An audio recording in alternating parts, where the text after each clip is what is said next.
ยังดื่มเข้าบ่ได้บ่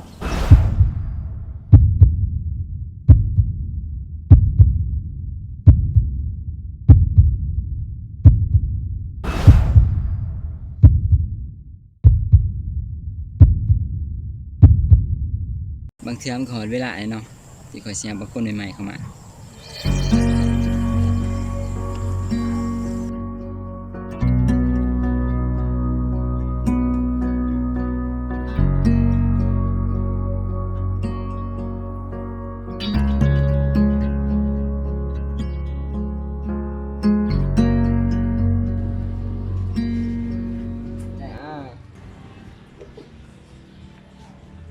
หายหนาขุดๆเลยแม่นึกว่าตัวเตะกระตุกใส่กูตอนอย่างงูเอาอะสร้างวะ ไปกินก่อนนะข้าวผัดกระทายหูก่อน บอกสาพวกทายงาบเลย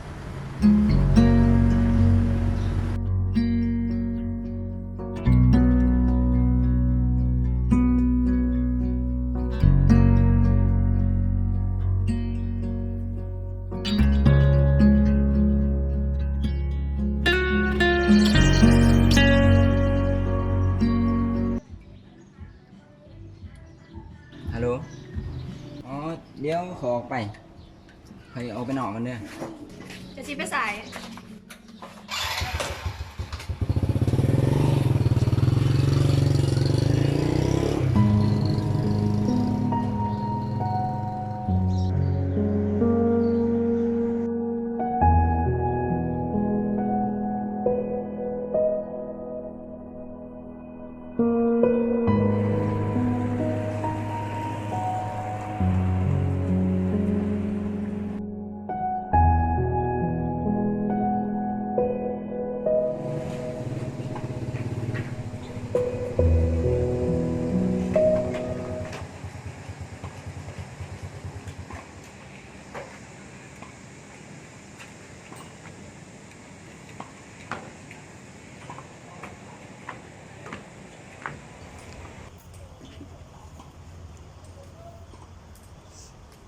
เขาทิ้งผมไปแล้ว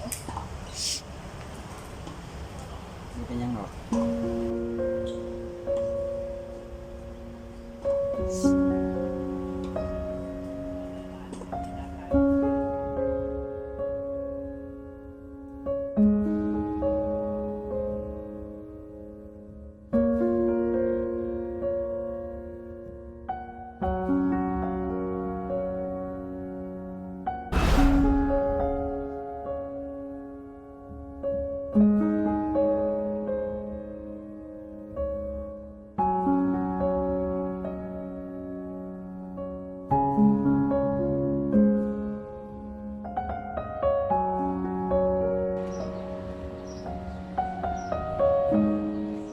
อันยังหาหมูอยู่วะเด้ แมน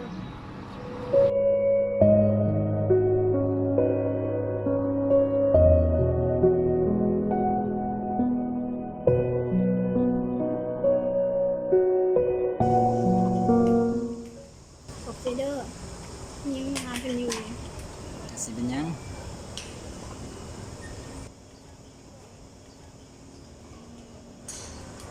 อ่ะกลับเถอะ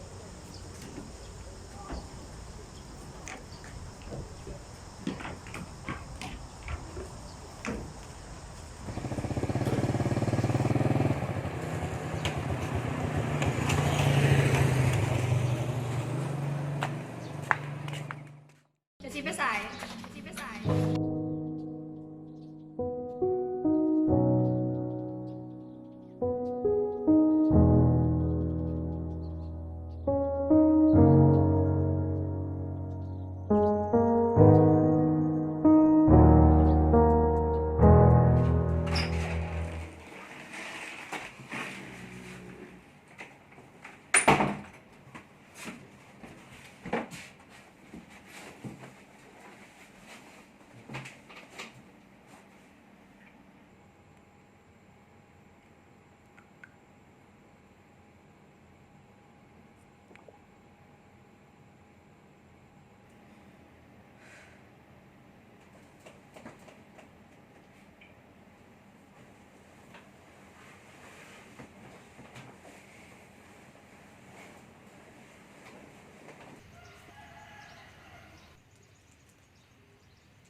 มาหอดโดนนะบอล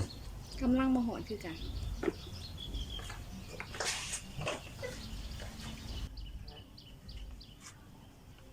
คิดเห็นตอนก่อนๆเนาะ แมนติแต่แม่งก็บ่คือเก่าเนาะต้นเขาก็บ่มีขี้งัวก็ลายขึ้น ใครแต่บูมีกิน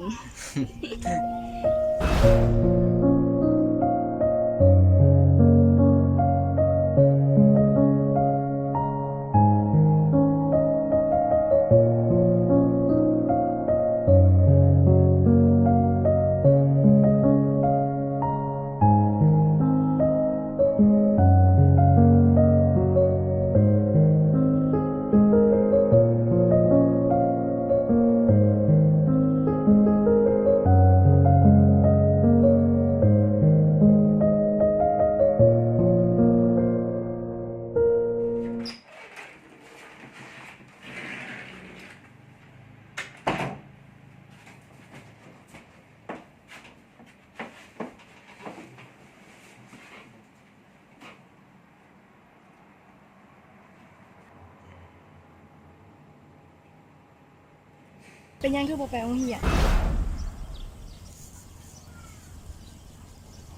ยังดื่มเข้าบ่ได้บ่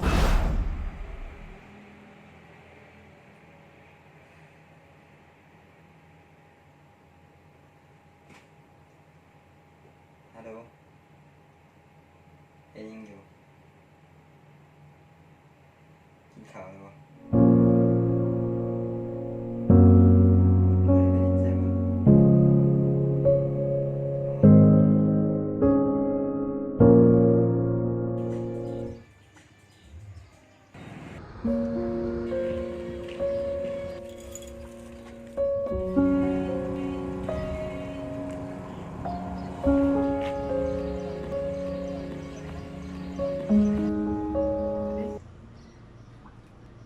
เงินก็ได้ฟรีน้ำปั่นก็กินฟรีแถมมาทอดอีกแหลมเลย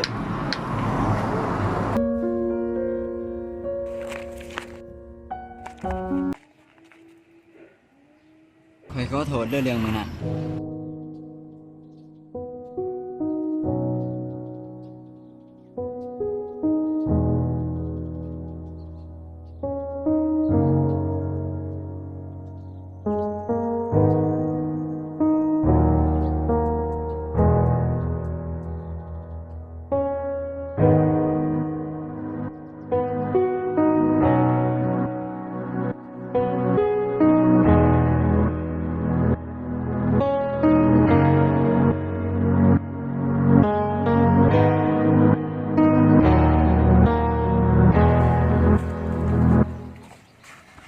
จังไรเว้ย กูตัดสินใจบ่ได้เว้ยกูบ่ฮู้ว่าสิเฮ็ดจังได มันอยู่ที่มึงหันละว่ามึงสิเป็นคนแบบไรพอสิ่งที่มึงสีเลือกมันสิเป็นตัวตัดสินว่ามึงสิยังกลับหลังหรือมึงสิก้าวต่อไป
โด